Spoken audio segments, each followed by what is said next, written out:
this is a story where not a lot of people actually know, I'll be honest with you, is my favourite team was Real Madrid, was behind me at that time. Crazy. I'm a nutcase. We call it the soccer, for you guys calling it. I think the US soccer now is really a different level. I won the League Cup. Today we're still talking about it, even 20 years plus. Spurs not much won since then. I have no issues with Daniel Levy whatsoever. Why should I? Actually, I respect him massively. If he can sell the club, he will be fantastic too. A good investor. If I had potentially the billions, I might potentially would consider that,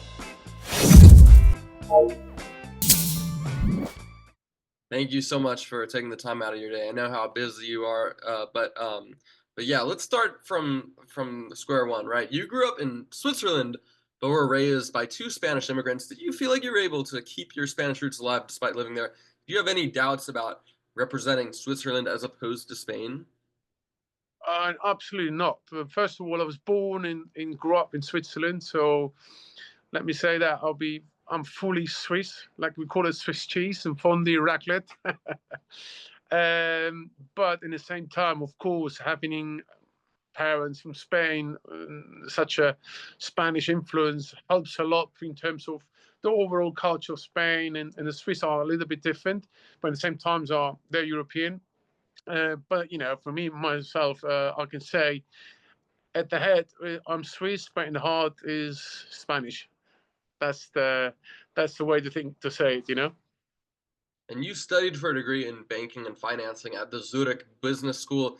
Did your parents always direct you to put school above football? Overall, how important has that academic experience been in the past quarter century of your life since retirement?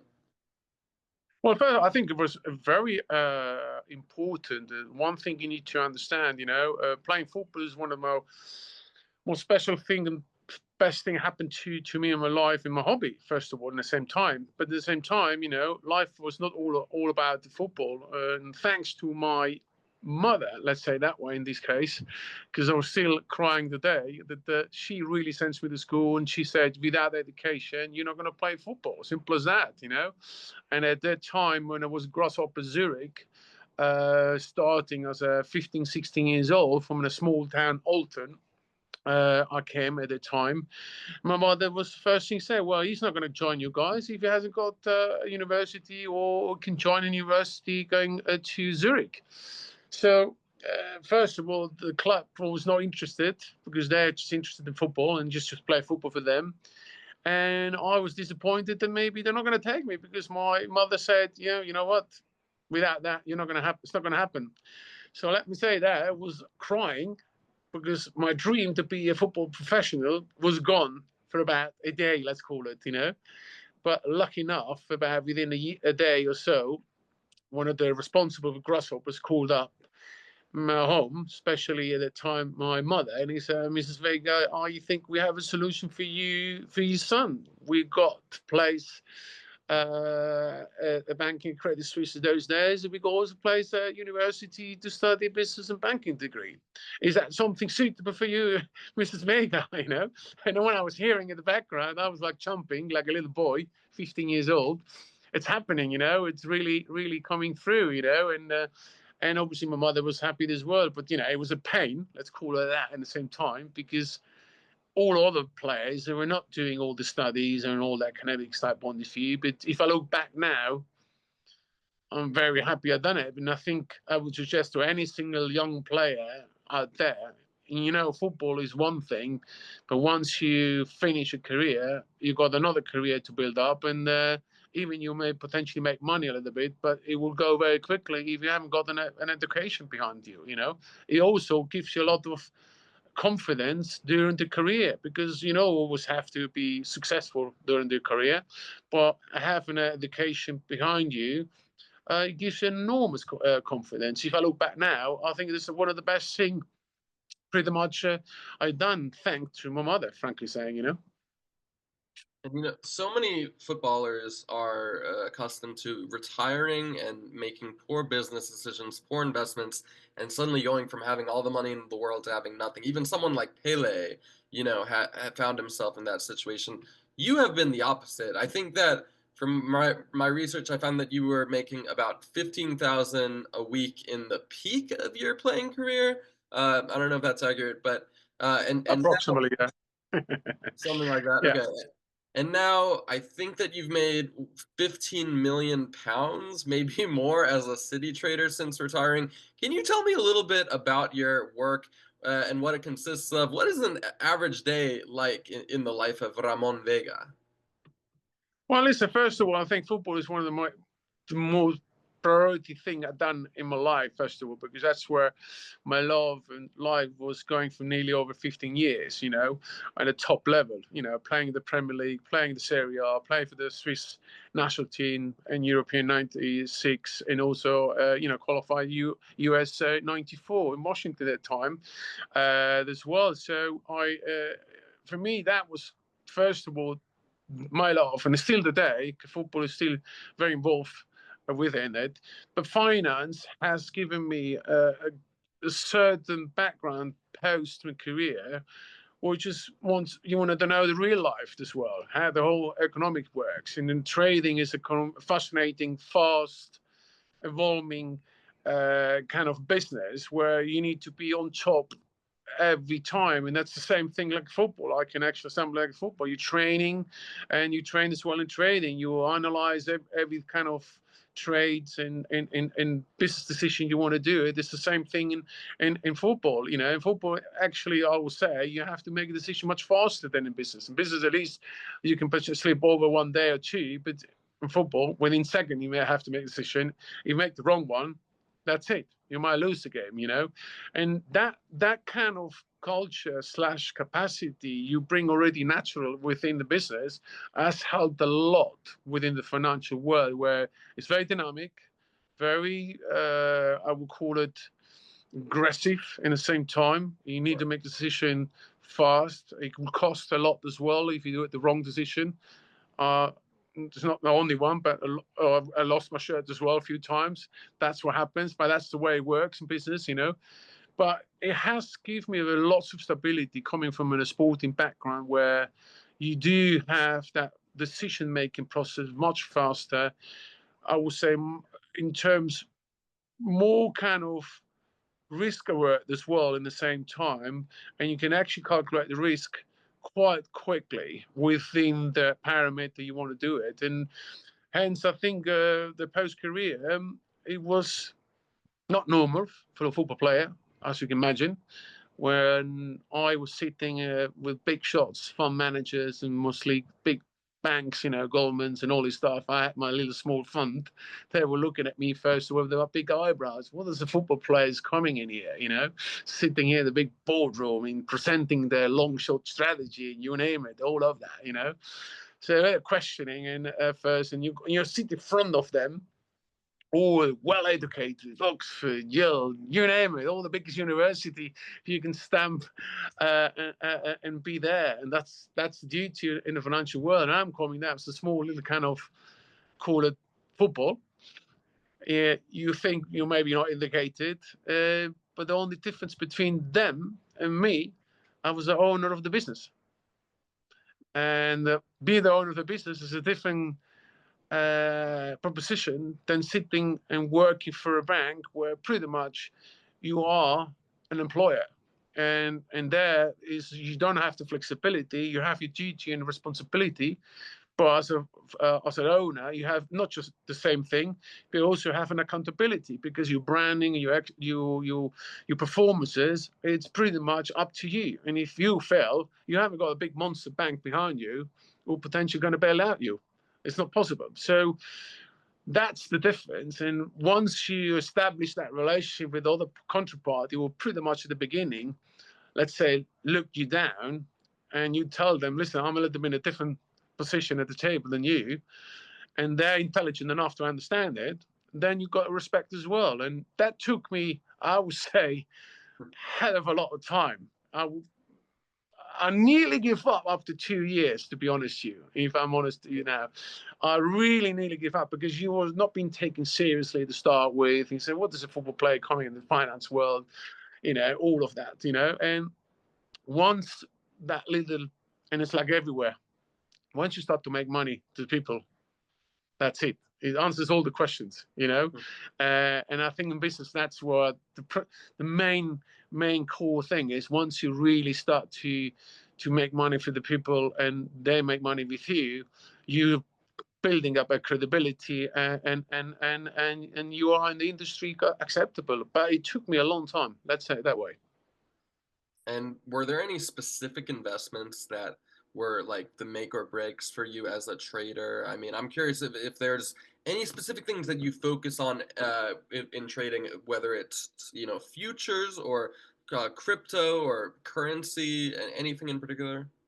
Well, crypto in those days was not existing when I was Right. started, let's call it that, we're talking now 15, 20 years ago, we were just playing vanilla capital markets, but I was focusing quite a lot in the fixed income industry, where there was some good arbitrage scenarios you can do it, especially country bonds, etc., and especially when European, I would say, the EU and the European countries, Latin, the South bonds, Spanish, Greeks, all these bonds were really kind of high yielding but high risks as well. And there's where you really have to adjust the risks as well. Are you going to buy a very high risk Greek bond where high yield, of course, return, will potentially might risk you're not getting it back? And this is one of the bet I put into it. Even I thought there's a small economy, Greece, as part of the EU, and I never believed they're going to let them down. They're going to bail them all the way out, and that's what happened. And I think the yield obviously came down, and that's that arbitrage transaction I trade was very successful. It's one of the, I would say, one of the most successful one, I would say, in this case, But these is kind of trades you do in those days, Today, of course, you have to come in with the crypto as well, of course, where it is a little bit different asset class, but the volume is starting to get higher. You need to take respect as well, slowly, and look into it as well. A lot of people making money, but of course, the risk is very, very high, So it depends on how the risk appetite is in the trading portfolio. Yeah, for sure. And, you broke onto the scene for Grasshoppers in '89, becoming a defensive mainstay, helping them win 3 league titles. What was it like going from the academy to starting week in, week out for the first team and helping them dominate in Swiss football?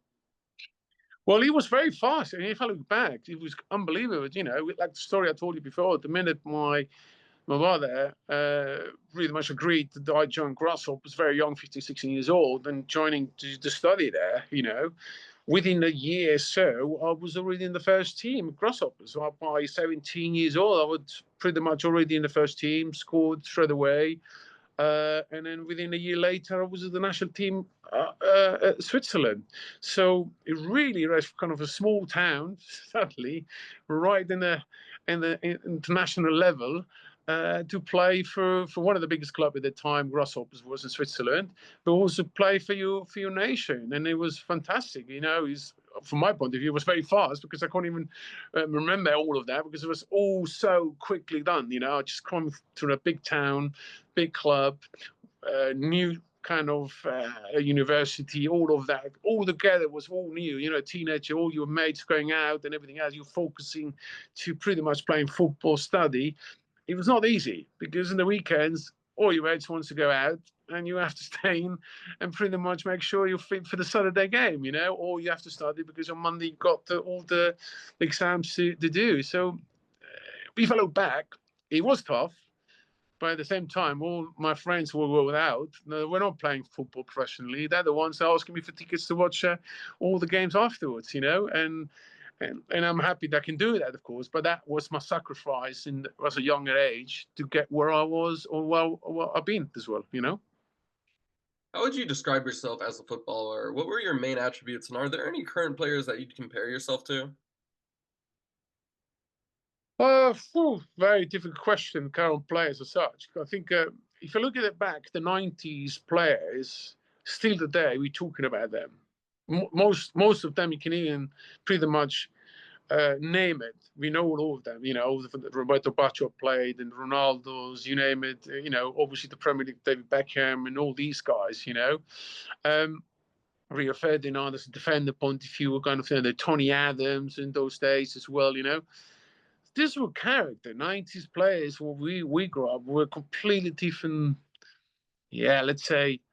I would say we were more men. I would say in this case, we were pretty much going through more harder than what they have today. These young players today, I would say they got way much better infrastructure, facilities. They got so much data, coaching, you name it, all of that. I think, from my point of view, quite too much of it, because you don't let the talent really explore their own kind of real talent. Now it's like robots, you have to do this, you have to do that, and now times, yes, you have a certain tactical awareness implied, but you have still your own talent where you can explore. And this is something that's missing, I think, in today's game. It's really, you can see if you watch all the game, all very similar, all kind of, yeah, short left, but you don't create these very exotic creative players who just come out of the blue and see that kind of wow.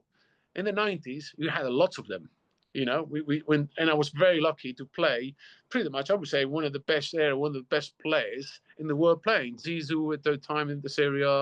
We're talking about the Balcio, we're talking Boban Savicevic, from Milan, all these guys, all play against at the time. We are talking top players, and I don't think at the moment we yes, they are quality players today, but different characters. Let's say that way. So, but yeah, I can't really mention one specific today's player will remember. I would say similar to myself. Over the past few months, I've been able to speak to Mark Bosnich, Janis Michalek, Carlos McAllister, all of whom narrowly missed out on a trip to the '94 World Cup. You came very close, but weren't selected. How disappointing was it for you to be overlooked? Did you feel like you deserved to go to that tournament?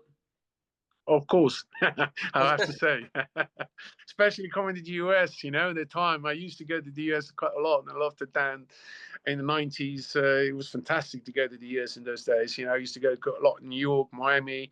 I used to do my training camps down in Miami as well, or my preparation in the winter preparation before I went back to Switzerland. I used to go to Florida to do my training sessions and everything. Well, of course, when the US had the World Cup in '94, I was still the youngest within the squad as such to be potentially selected. So it would be a bonus, to be honest, if I look back, to be part of that squad at the time, because the one in front of me was an older centre half, and he's been there for got us 10 years already, and then I think Roy Hawks at that time most likely choose him because obviously he deserves he put something for the national team. I was just a few years in the national team. But at the same time, of course, I wanted to be down in the US and playing at DC against US 1-1, and obviously in California and then Texas as well.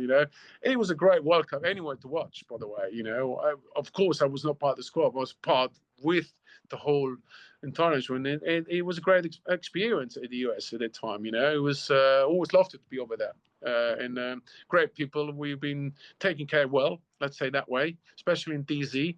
It was very good. The opening game was fantastic. Yeah, but same time, that's what football is all about. You might be not selected for this tournament, but for the next one, I was selected for the Euro '96 in England.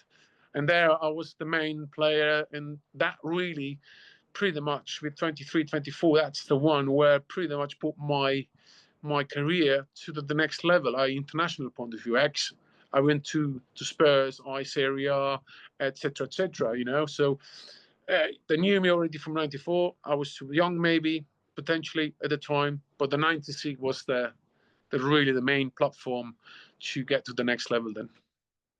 Right, and that same year, you left Switzerland for the first time and joined Cagliari, and yet 7 months later, you went to Tottenham. What was your time in Italy like, and why did you decide to leave after such a short amount of time?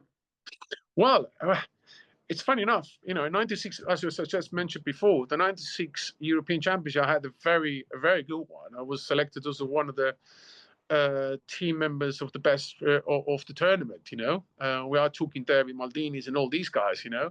And of course, I always wanted to be Serie A. In those days, Serie A was much bigger than Premier League.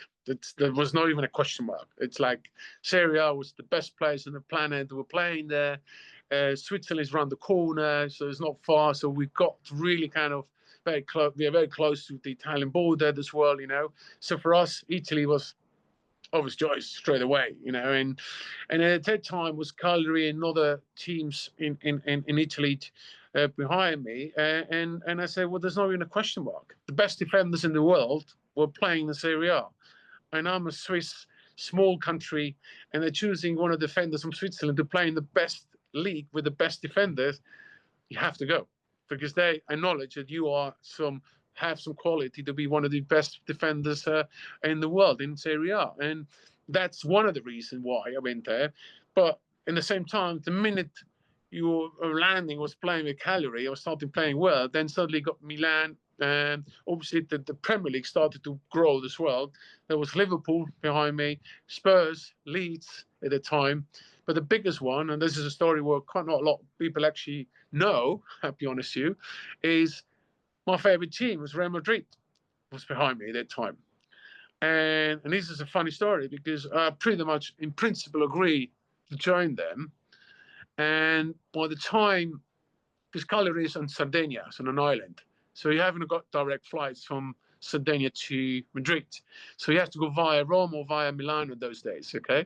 So by the time I was joining, I kind of flying to Milan, and then from Milan taking another flight to Madrid, I was happy. Spanish parents, can you imagine? Going to Madrid, one of the biggest clubs in the world, landing in Madrid, in Milan, thinking, okay, I have a couple hours to spare, you know, before I go to Madrid, because obviously the whole hula is starting in Madrid when you land. I get a call in Milan, and they say, here is Mr. Blah, blah, blah from Real Madrid. So I have to apologize. We just sacked the coach. Wow. And I say, okay, what does that mean? I was asking, because the coach was really, you know, fond of me, and he wants to have me there, you know. But now the coach is gone. He said, well, but the moment, because the coach is going to be leaving, it's going to be a new coach. We have, you know, we're going to have different players at the time. You're not going to join us before that. So I was completely shattered, frankly saying. All my dream to play with the big club and everything else didn't happen. Within 2 hours, because I had Liverpool, I had Leeds, Spurs at the time mostly to join. Within 2 hours, I needed to make a decision which club I'm going to go. And that was in an airport in Milan.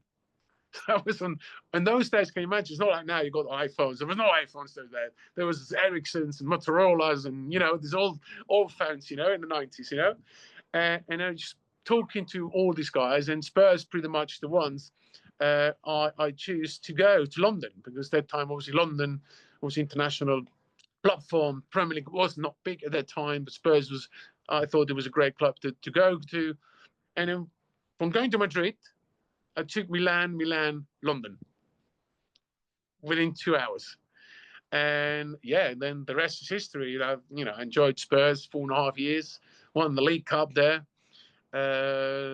Still very fond of the club today, because I had some good and bad experiences at the same time, because that's Spurs for you, you know. It's not winning all the time. It's always and I'm very lucky to be part of a winning team at the time. We won the cup, we won the League Cup, but yeah, Spurs will be always in my heart, because I spent 4.5 years and done very well for them, you know. So, two-part question. Who is the toughest opponent that you've faced, and who is the most talented teammate you've played with? Well, the most talented teammate played with is, well, a few.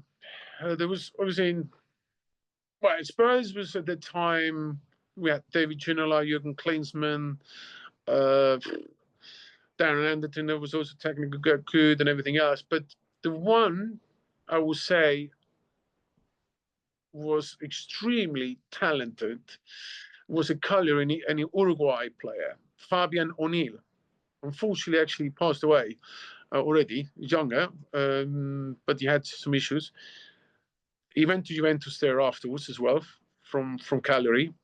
But these guys, him and Francescoli, these Uruguay players, different level.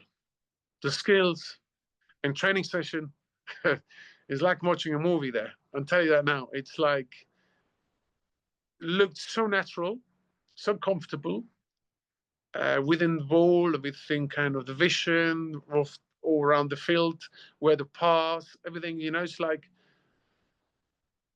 looks so natural and easy. When you wanted to try it, you look like, goodness me, I'm not a player anymore. It's like you kind of, this is a different level.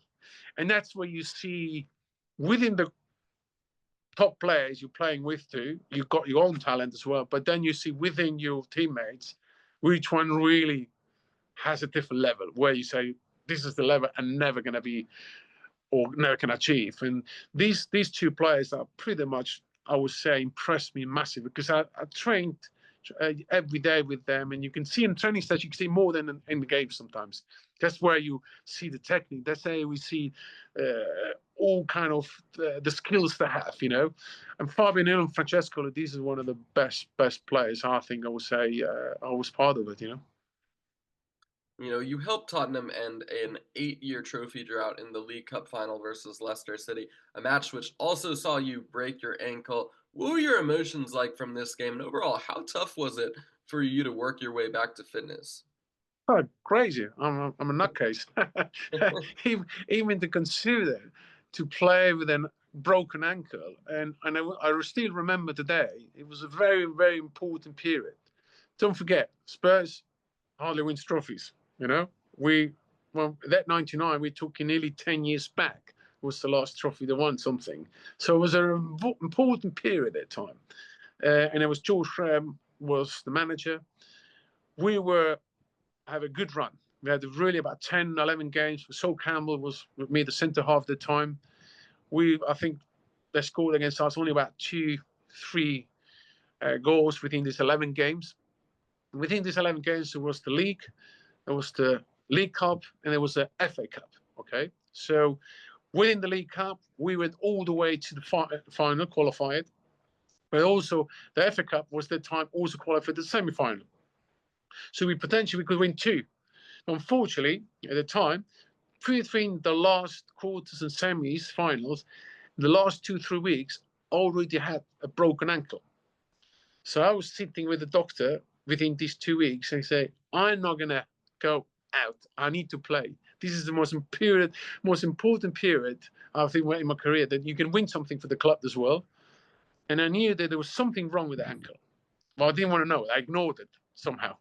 But I was training with pain. I was training with kind of painkillers, God knows whatever, crazy. Because if I look back, the doctor was saying you could actually damage your career completely because your bone will completely is broken. If it doesn't heal or you don't rest, you can never really heal it properly. And that's pretty much nearly happened. But if I look back now, the pain and the sacrifice again, it comes down to sacrifice something and also have a pain in the sense that physically in this case, has paid out. I won the League Cup. Today we're still talking about it, even 20 years plus. Spurs not much won since then. And I'm very proud of it, to be honest with you. But, at the same time, I'd risked nearly my career. I remember after that, I needed to go to the national team. And the Swiss national team doctor said to me, you're absolutely nutcase. Because they done an MRI on my ankle. And they so that bone is nearly not getting together anymore. You really need to have, really proper operation, everything. And lucky enough for me, it's happened well, and I continue because then I went to another very good big club, Celtic. And yeah, let's talk about Celtic, because after previously rejecting an offer from them in the summer, you decided to join them in December 2000, winning a domestic treble. What was it like winning so much silverware in such a short time? And why did you decide to reject a permanent move? Did you simply want to stay put in London? No, at all, actually. This is something a lot of people, even Celtic fans, are wrong. I absolutely loved it up there. First of all, I absolutely love the club Celtic. It's absolutely fantastic club. That even today, I'm absolutely for me one of the best experience. Won the treble with them.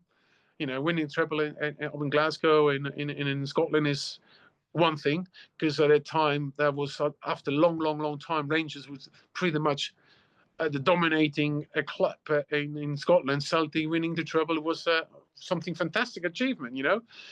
And in my time, at that time, I wanted to stay, but the honest fact is that I never really had an official offer to stay longer. Mm. So I was at that time also about around 30, 31 years old. So we're talking nearly end of my career. So I needed to look after myself as well. He said, well, I'm not going to wait for them to end the contract and not having any contract whatsoever. And pretty much, where do you go from there? And that's the reality. That's the fact.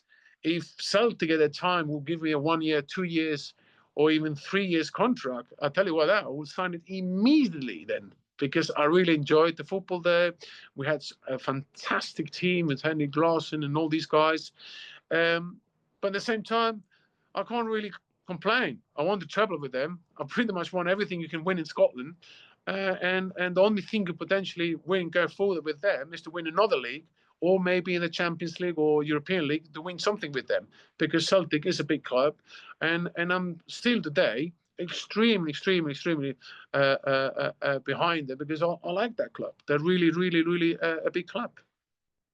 You managed to score 38 goals in your senior career. Why do you think you were such a good goal scoring defender? And if you had to pick one goal, which one would it be?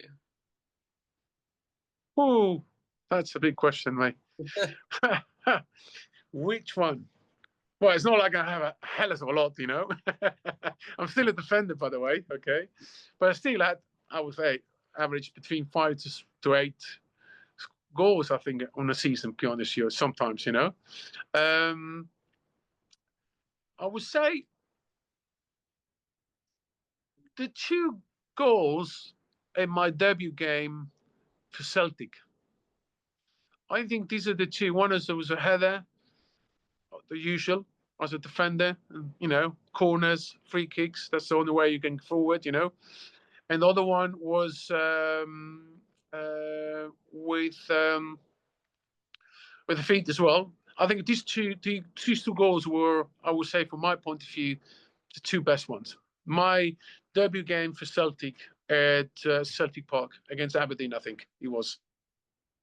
You joined Watford on a 3-year deal, but were released after just one season. What did you make of your time at Vicarage Road, and do you regret only staying there for 1 year? I wouldn't regret that to stay there, because, you know, Watford's it's a club, a London outskirt club. At that time, obviously, when you played already for Spurs, you're going to a second division. At the time, I never played in my life second division. I always played the Premier League or Serie A as such. So it was an adjustment going to the lower league. It was very difficult, to be honest with you, because it's a completely different football to start with. You also have a different quality around you. So all of that to adjust was very difficult as well. But I think Watford at the time had a financial crisis as well, a little bit within a year already. And I think they exposed themselves with all the players they brought in at the time, and I think at the time myself as well. And they needed to cut their budget with potentially releasing me, of course, because otherwise, if I stayed longer, I'm not sure that Watford potentially would exist at the time, or will go potentially bankrupt. You know, because it was, you know, the salary was high, and then they asked me if I would do that. Of course, for the sake of the club, I'm not going to be there and say, you know, you need to pay me the full amount, everything, etc. I stay only here if you do that, and the club goes on. You know, I think it's important to understand the mechanics between all of that, and prioritize as well. So we agreed at the time to go my 4 years contract at the time already within 1 year to terminate, but have a certain payment a schedule where it helps the club, but it also helps me as well to go forward further to the next club. You know. Let's talk a little bit about your Tottenham. I mean, They're usually in the top 6. Right now, they're 14th in the table, despite scoring the second most goals in the Premier League behind Liverpool. I mean, what have you made of their season overall? Like, how much confidence do you have in Ange Postecoglou? Do you think he's the guy? Do you think that his seat is getting hot? You know, what do you think is going wrong with them at the moment? Oh, so where do you want to start? Where do you want to end? How much time do we have? Listen, I think Spurs is various part. It's been done. Let's put the positive side to start with, because everybody talks the negative all the time, because that's sometimes Spurs. But let's say the positive point of view. So the positive point of view, I would say, they have a great infrastructure. They build up a fantastic stadium. They build up some great training ground facilities, where I wish in my time I would have had something like that, you know. So if you saw our training ground at the time, you would laugh. Now it's like a 5-star luxury, let's call it in this case, you know. So all of that environment has been pretty much built, all great. But the one major stuff, and that's where I always say the football is still the main dominating principal driver with any football club. If you're not successful on the pitch, you can have the best luxurious stadium in the world. You're still not going to convince the fan. Simple as that. You might make money through non-football orientated revenue stream, and that's what pretty much Spurs quite a lot him doing it. But the whole emphasis in winning something was not there for a lot of reasons. First of all, they didn't look into really in the recruitment for a long time. They didn't put emphasis into the recruitment side, where I think for me it's one of the crucial parts. That's where you really have 4 to 5 to up to 10 years forecast, where you can really pretty much, of course, success is not guaranteed, but you can build the success over a period of time and have a certain stability. And this Spurs didn't give it at the moment. That stability, with so many coaches going through Spurs, as you know as well now, we are talking now within the last 5 to 6 years, nearly 3, 4, 5 coaches. And we are talking the best coaches went through it as well in the same time, not having anything won with the club. It shows it's not the coaches anymore. When you ask about Ange, I would say, I think he's a great coach. He's done a fantastic job with Celtic. I think in the same time, I already told everybody when Ange signed up for Spurs, they should be lucky that actually he signed up. Because who wants to come to Spurs? Because with this, let's call it environment or support for players not having, and Ange had this issue this year by not having, let's call it, that support transfer in the summer maybe, or also in the January. And then on top of that, more than the half of the squad is injured. No manager in the world can actually be successful like that. It's impossible. It's you got teenager, more about 7, 8 teenagers on the pitch who have no experience. It's impossible to win, be top 4, top 5. It's impossible, and that's where we are now. And I think this is what the board has to look into it. I think for future, I think they have to support Ange, but also really look into the recruitment. And that's one of the key elements they need to invest in. Now the infrastructure's done, let's get the football done.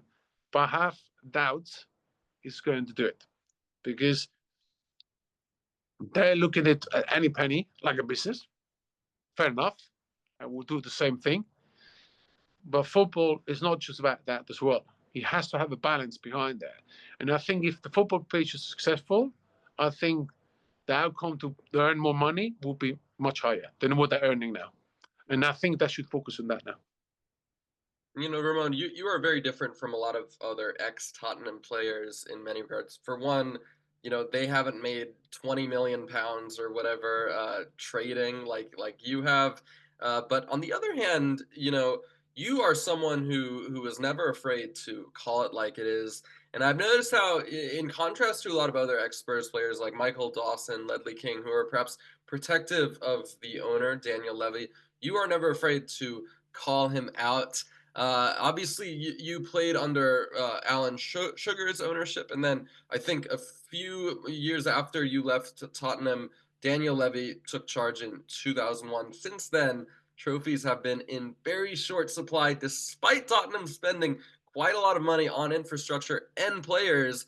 I'm curious, how culpable do you think Levy is behind Tottenham's, past quarter century as maybe the laughing stock of English football?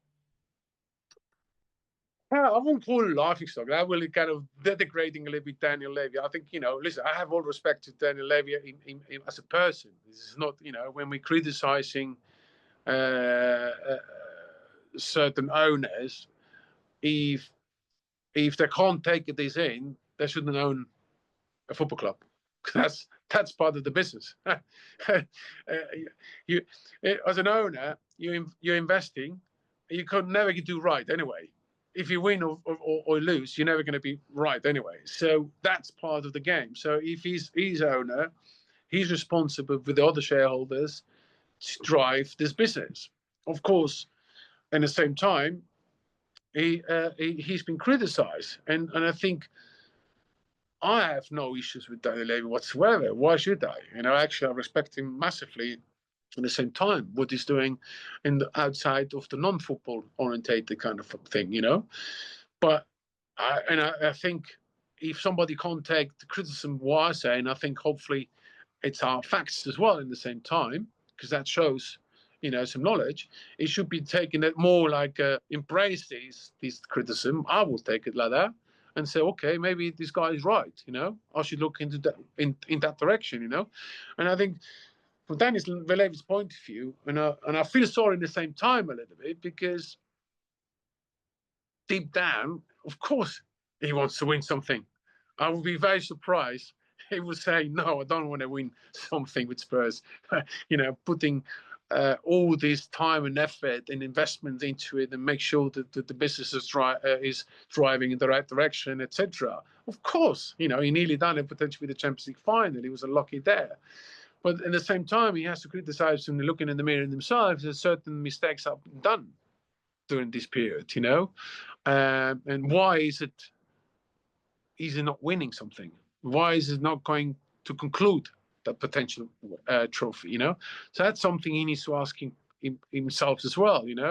And I think the criticism now to him, or maybe for the fans and everything else, I think that's normal. If you look at Man United, they're going the same direction nearly as well. But Spurs is like over 20 years ago. I actually done my duty for the club as well. Did I actually even potentially support them? That's a plus, because I would say, I don't like them anymore. I'll go for something else, But did I actually care about them and criticize? And I think the criticize is not just for the clicks. If I say something, it's because I mean it. I want to say that's the fact. And mostly, I would say to 90+%, I'm right about it, because I'm not going to criticize somebody just for the sake, okay, I'll say something, And I think this is where the club has to look into it. One part is they have to move on and sell the club, because that may be a solution that will, let's call it potentially the pain of Daniel Levy and the board take away a little bit. And such, and obviously they will cash in quite a lot of money because they build up a good valuable business, or somebody's coming in and investing with them, But the question is, who's going to dominate that, manage that side? Because this is where the second question is, somebody's investing in Spurs, he wants to have a certain control, and I think most likely, if Daniel's still there, he wants to control it as it is now. So, in my point of view, I would suggest, and I think he might look into it, that if he can sell the club, it will be fantastic to a good investor who really has ambitions to build to the next level now from a football point of view. That's also important. Not just selling for somebody and cashing, because that's something also Daniel Levy has responsibility. He can't just sell it and walk away. He has to sell it to somebody who can actually put it to the next level, the club. And then the second issue, potentially most likely, is the valuation of the club. Right. We are talking here most likely in the billions here. We are talking not a small amount of money. But yeah, I'll tell you that now.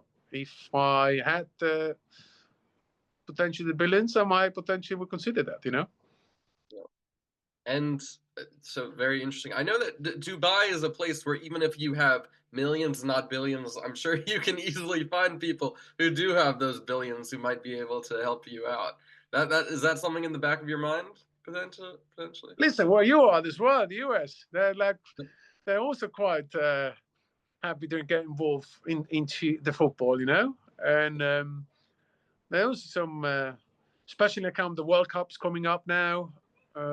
Next year, now the Club World Cup as well this year.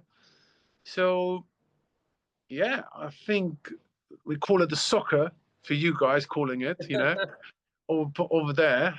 I always have to get used to it, It's soccer, From the time of the 90s and 94, the World Cup we played at the time in the US to now has changed a lot. I think the US soccer now is really the different level. I think the US people always liked it soccer. The only thing is, it was just the lower teenager under the teenager level. Soccer was one of the most played football in all the US. Nobody knew that. That's the funny part of view.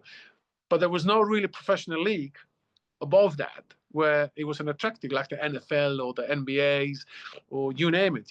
Soccer was always stopped. By the time you go to the uni or college, that's it.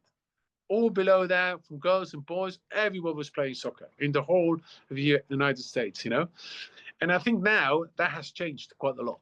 Now, some of the investors in the US or have franchises in the NFL, and they're looking at the Europe football clubs, Premier League. They see the value there.